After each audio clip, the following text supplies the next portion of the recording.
Hi there. We've got three types of malted barley here. We've got pale marisotto, which is goes in the majority of beers. We've got some golden naked oats, which isn't actually barley. It's got oats naked because it's lost its husk, and we've got some crystal malt there.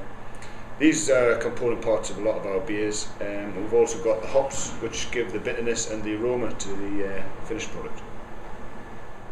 Majority of the malts are produced up near Berwick, quite near us, near the borders, Scottish borders. Simpson's Malt supply them, long-standing supplier of ours, and they produce a really good quality malt.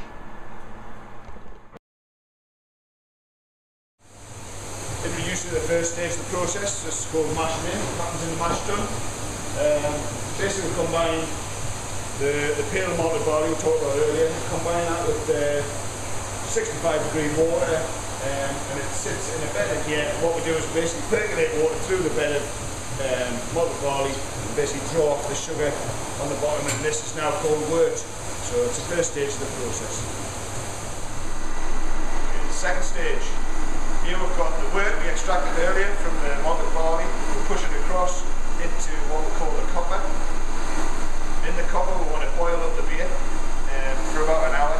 This acts as a sort of sterilisation point, and it allows us to add the hops in certain stages.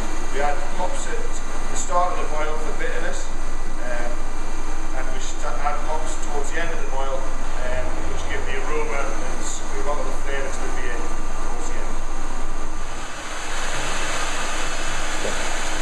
So the third sort of stage, basically we'll push the beer from the copper, which we talked about earlier. The beer at that point is quite hot, still boiling, so we'll cool it down to about 21 degrees, which is the optimum temperature for fermentation, and push it into one of our fermentation tanks.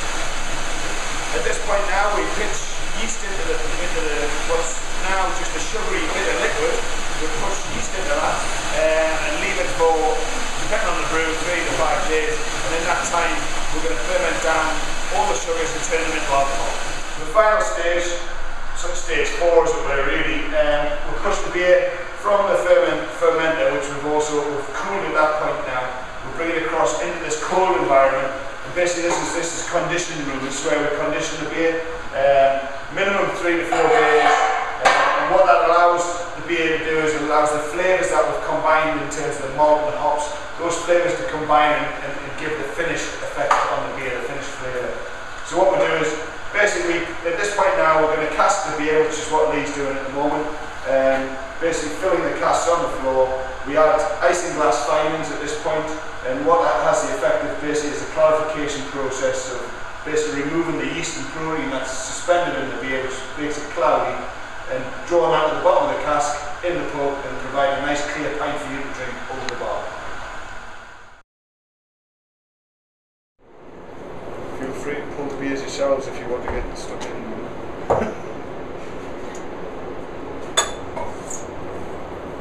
So what we're going to do is go through, I'll let you try some of our sort of standard beers as well, those sort of things that we sell all over the place. And what we've done is I'll explain the process, how we've arrived on it, but basically go through tasting some of the beers that we've developed, especially for you really, so it goes right in the glass. And you shouldn't be getting the same flavours you're getting off when you smell the hops. It's like tangerine peel, basically. Now, we've put quite a lot in to kind of accentuate that effect, but we can pare it back so you can actually get that same tangerine nose thing, but without so much of the harsh bitterness at the end. Have you got any cottonwood on there? The husk, they're basically dehusked. That means they're naked, but they're basically just oats.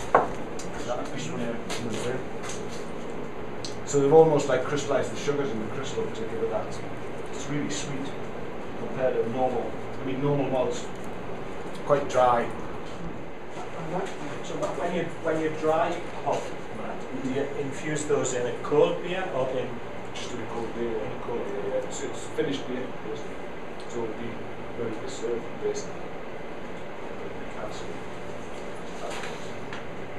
That's quite sweet. Oh, isn't that carving around like that? No, it's so it's a new roll. It's a mechanical filter roll. Yeah, it's just a fine fine roasters. But, I mean, that aftertaste is grapefruit. It's that grapefruit. yeah, it's grapefruit comes back in the nose as well. Grapefruit. It really is.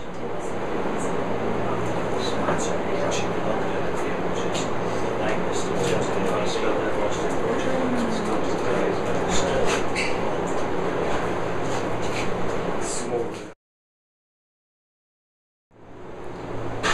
so the last stage really is to explain how we arrived at Terry Laybourne's new beer for his Broad Chare.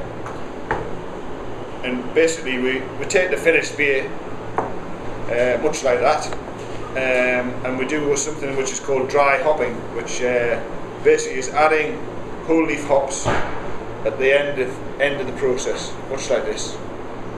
Put them in there, stick them in the beer,